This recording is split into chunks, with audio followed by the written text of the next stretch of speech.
sont là. Oui? Non?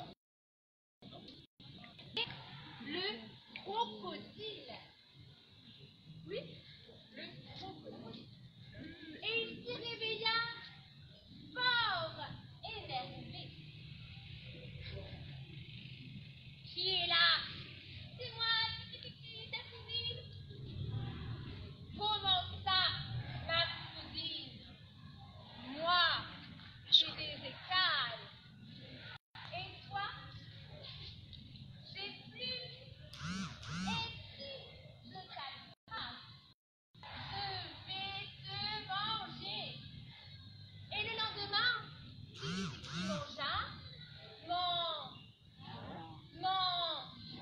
mangea, puis elle se mit à chanter et à danser. Oh oh, oh oh, oh oh yeah. Oh oh, oh oh, oh oh yeah. Assez haut, à nous les hauts, assez haut, à nous les hauts. Oh oh, et mi do do bo bo ti say. Oh oh, et mi do. Oh oh, oh oh, oh oh yeah. Oh oh, oh oh, oh oh yeah. Le bruit réveilla encore. Qui ose me déranger? C'est moi, Tiki, la cousine. Non, tu ne peux pas être ma cousine, car moi, j'ai des écailles, et toi, des plumes. Ouf. Et si je t'attrape, je vais te manger. Et tous les jours, c'était la même histoire.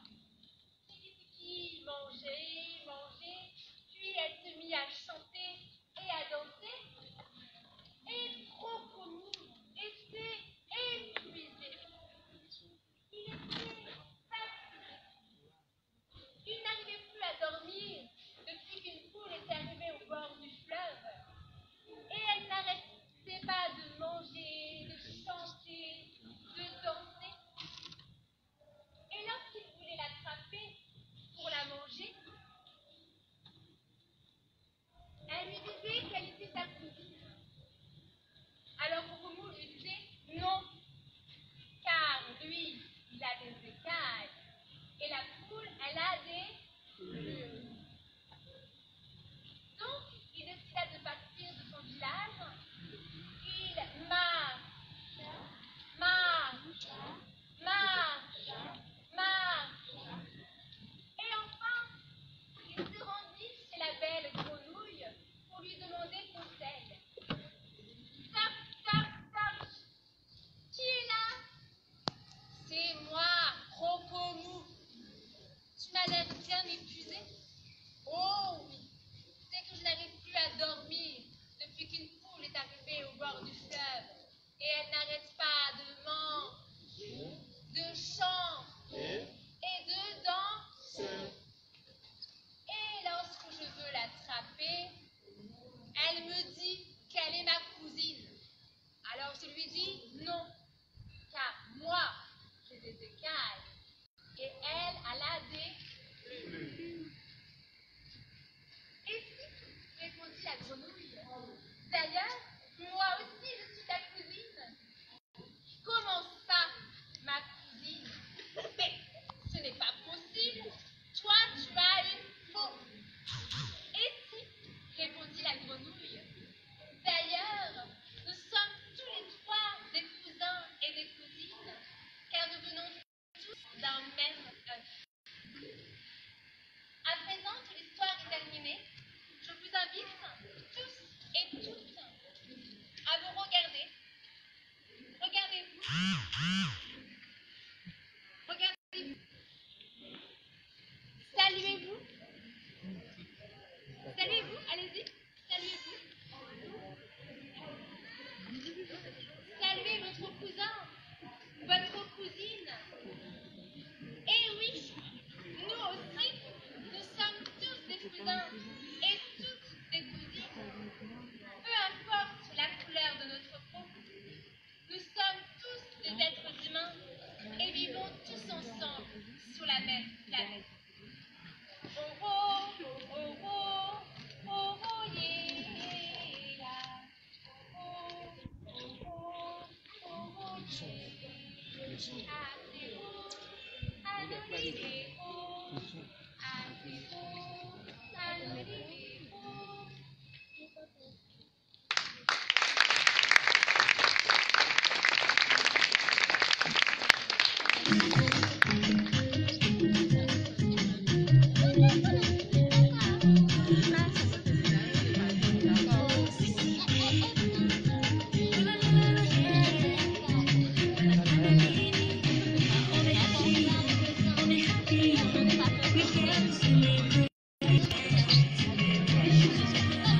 Aussi, ce n'est pas parce que l'escargot n'a pas de dents, il faut donc s'amuser à le mettre dans son caleçon. Car quand le malheur lui suit, c'est que la bouffe se soulève la poussière.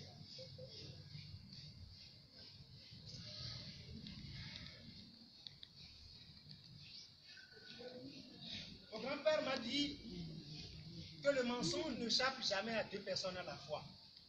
Si celui à qui on ment ne sait pas qu'on lui ment, celui qui ment sait quand même qu'il ment. Bonsoir. Bonsoir. Yaba est une orpheline.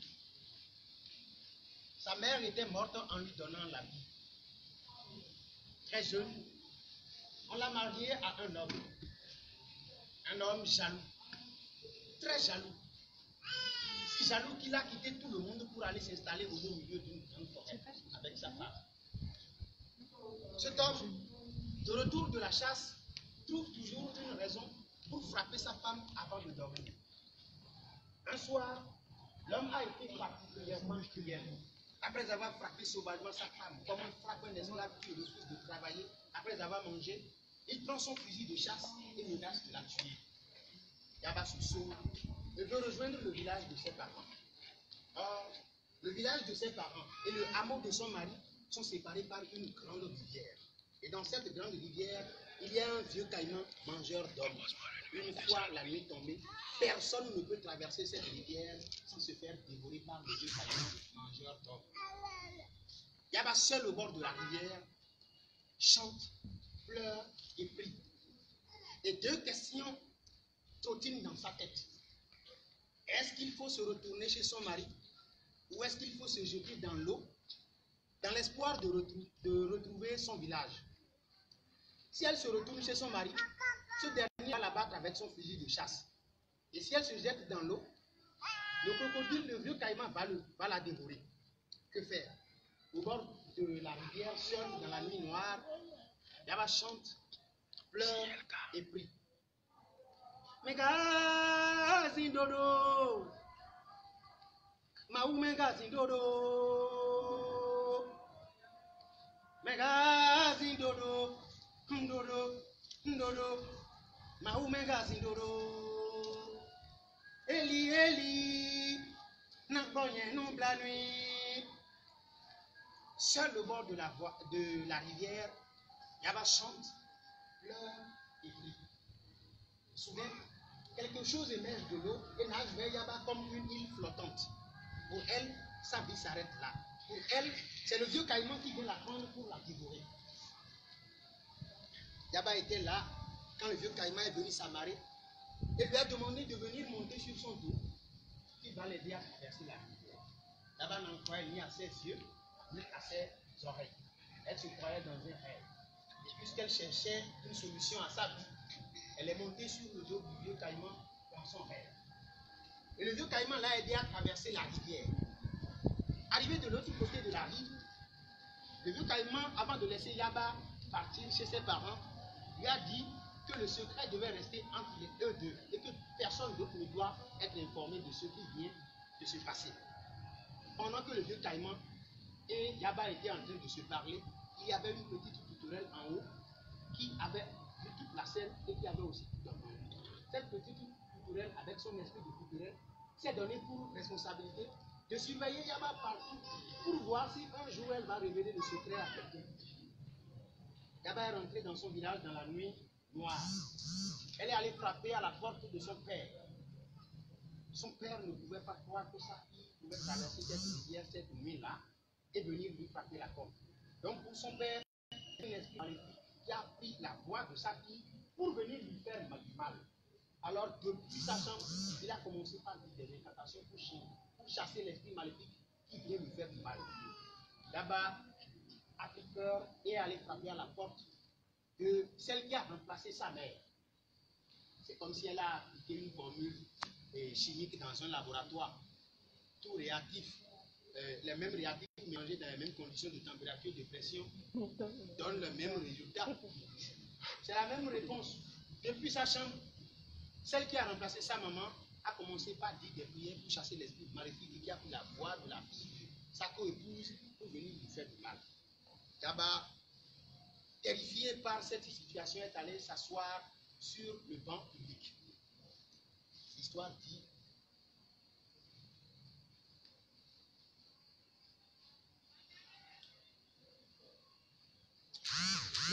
que tous les cambrioleurs qui ont pris part là cette nuit-là ont fait du Yaba leur femme. Le matin, Yaba se retrouve devant tout son village comme je suis devant vous, seulement que moi je ne suis pas Yaba. Et on lui pose une seule question. Yaba devait dire qu'il a aidé à traverser la rivière avant d'être accepté dans le village. Son papa lui a demandé. La co-épouse de sa maman lui a demandé. Les prêtres se sont rassemblés en groupe et lui ont demandé. Les jeunes se sont rassemblés. les filles à part, les femmes à part, tout le monde, plusieurs groupes. Yaba a répondu à tout le monde, personne. Mais quand le jeune avait dit qu'il Yaba partageait le chaud et le froid, le doux et la mer, la tristesse et la joie, le jeune avec qui Yaba pouvait se laver quand elle était plus jeune sans avoir honte.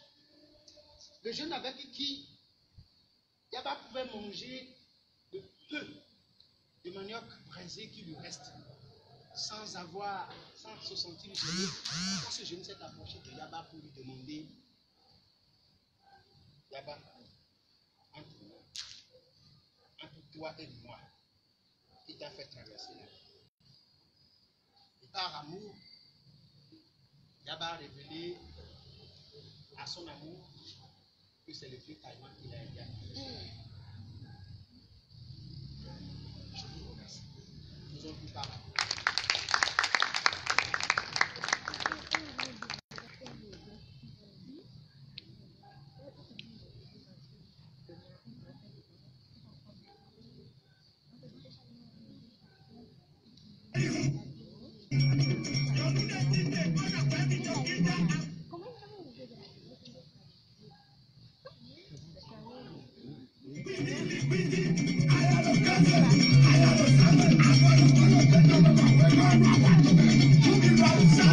Là, tu l'appelles, tu lui parles. Tu lui parles, tu lui dis que je suis en train de faire direct. C'est pour ça que je n'avais pas décroché du temps sur mon nom.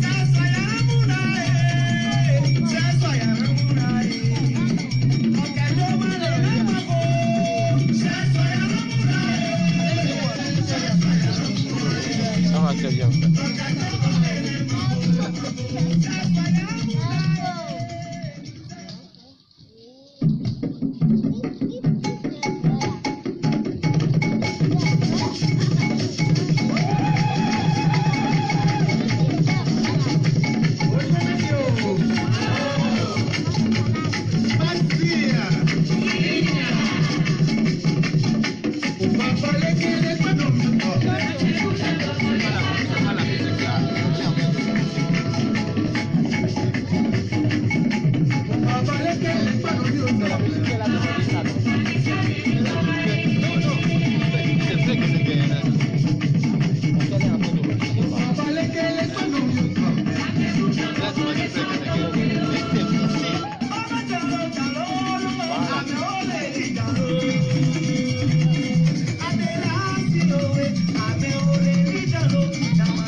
Il y a quelque temps, j'ai décidé de quitter ma maison pour découvrir le monde.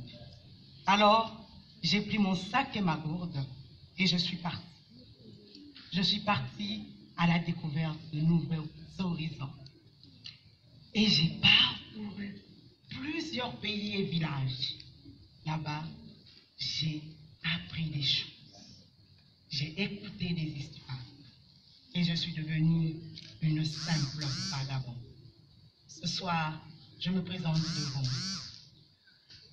Bonsoir. Quand je dirai Esh, vous répondrez tout simplement Yabika. On peut essayer? Esh! Esh!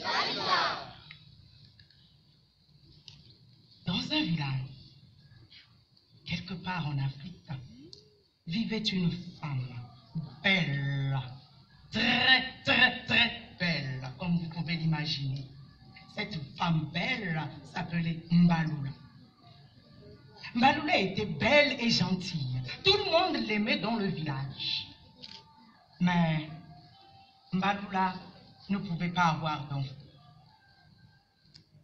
Elle avait un homme qui l'aimait beaucoup, de tout son cœur. Il l'adorait comme une princesse. Mais les sœurs de son mari n'aimaient pas Mbalula. Elle venait tous les jours l'insulter, lui répéter que c'était une femme inutile parce qu'elle ne pouvait pas enfanter. Alors Mbalula pleurait le matin, Mbalula pleurait le soir. Et c'était comme ça tous les jours. Dans ce village, il est interdit d'aller au champ le mercredi, jour de repos. Mais Mbalula, n'en pouvant plus, avec toutes ses critiques, décida ce mercredi-là d'aller au champ. Elle prit sa houe et quelques affaires, alors elle sortit aux aurores. Esh! Ah, vous me suivez pas, hein? Esh! Esh! Alors elle marcha encore. Lorsqu'elle arriva à son champ, elle commença à travailler. Salongo, salongo, avec tristesse, oui, avec joie. Elle se libérait, elle était libre, elle chantait, elle dansait. Quand, tout à coup, elle crut entendre des pleurs. Elle s'arrêta, elle chercha. Qu'est-ce qui se passe? Non, je rêve. Je veux tellement avoir un enfant que ça sort là. J'entends des voix maintenant. Elle recommence à travailler. Salongo, hé, salongo, alingana musala. Le bruit répété. Plus fort. Alors Mbalula abandonna sa houe. Elle se mit à chercher. Elle chercha. Elle arriva sous un arbre. Là, elle vit un petit garçon d'environ 1 année, avec de grands yeux blancs qui lui regardaient et lui disaient « Maman !» Sans trop réfléchir, Mbalula se saisit de l'enfant, le prit et le mit sur son dos, attacha fermement son pagne et se remit au travail avec plus d'entrain. Salongo, salongo, alingana musala, salongo, Peu de temps après, elle se fatigua. Alors elle voulut déposer l'enfant et continuer son travail. Elle entreprit de défaire son pagne. C'est à ce moment-là que son enfant au dos se mit à parler. Qu'est-ce que tu fais? Mbalula essaie de se retourner pour regarder l'enfant. Il dit, hein, tu parles, hein? Mais il faut que je me repose. Donc je veux te mettre à terre. L'enfant lui dit, jamais, je ne descends pas. Mbalula dit, quoi? Tu dis quoi? Il dit, je ne descends pas. Ton dos, mon dos. Toi et moi jusqu'à la mort. Je ne descends pas. Mbalula alors entreprit de sautiller sur elle-même pour que l'enfant tombe. Rien. Il était accroché à son dos. Alors elle roula par terre, de gauche à droite, puis de droite à gauche, mais l'enfant demeurait collé à son dos. Lorsqu'elle courait, tombait, l'enfant changeait de place. Il venait devant et il riait. Qui t'a dit de me soulever? Hein? Ton dos, mon dos. Toi et moi jusqu'à la mort. Mbalula se mit à pleurer.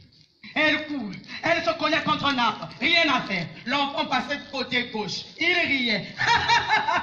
Elle tombait du ventre, il riait. Elle gauche et droite. Oh! Elle n'en pouvait plus. Elle était fatiguée. Alors, honteuse, elle a attendu qu'il fasse nuit pour rentrer chez elle, pour ne pas trouver ses belles-sœurs. Arrivée là, dans la case, elle se confia à son mari. « Chérie, ne te fâche pas, mais regarde ce qui m'est arrivé tout à l'heure. » Elle montra l'enfant qui souriait.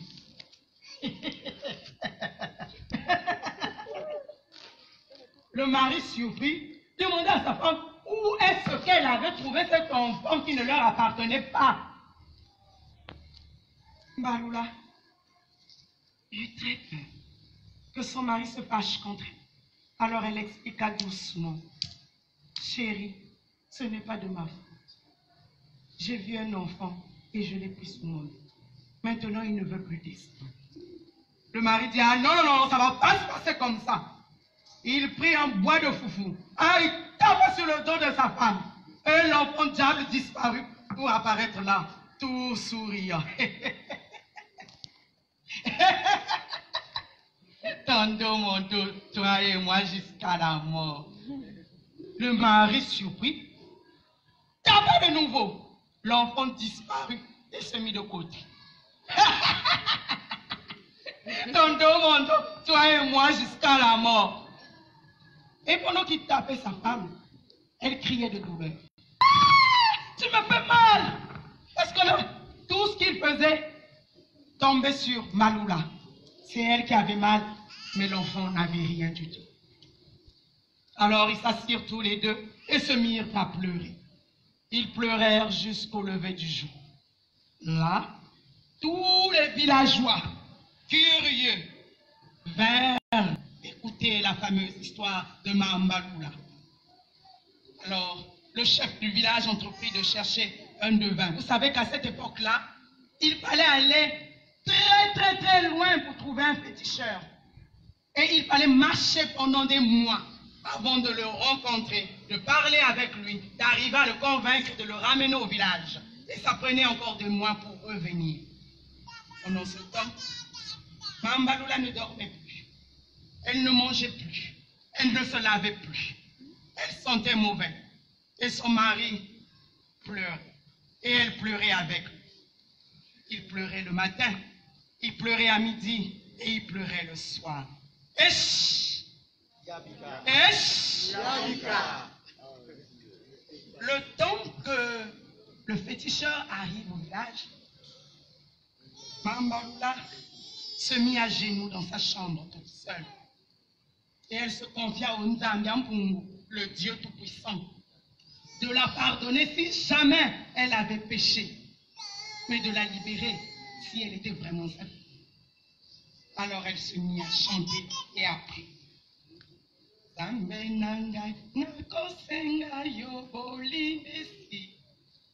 Alors après, elle rendit l'âme. Son mari était inconsolable. Il pleurait le matin, il pleurait à midi, il pleurait le soir. Lorsque le féticheur arriva, il eut juste le temps d'expliquer aux villageois réunis autour du cimetière de Mambaloula qu'elle avait été saisie par un diable qui s'était transformé en enfant parce qu'elle était allée au champ un mercredi, jour dernier. La gentillesse, c'est bien,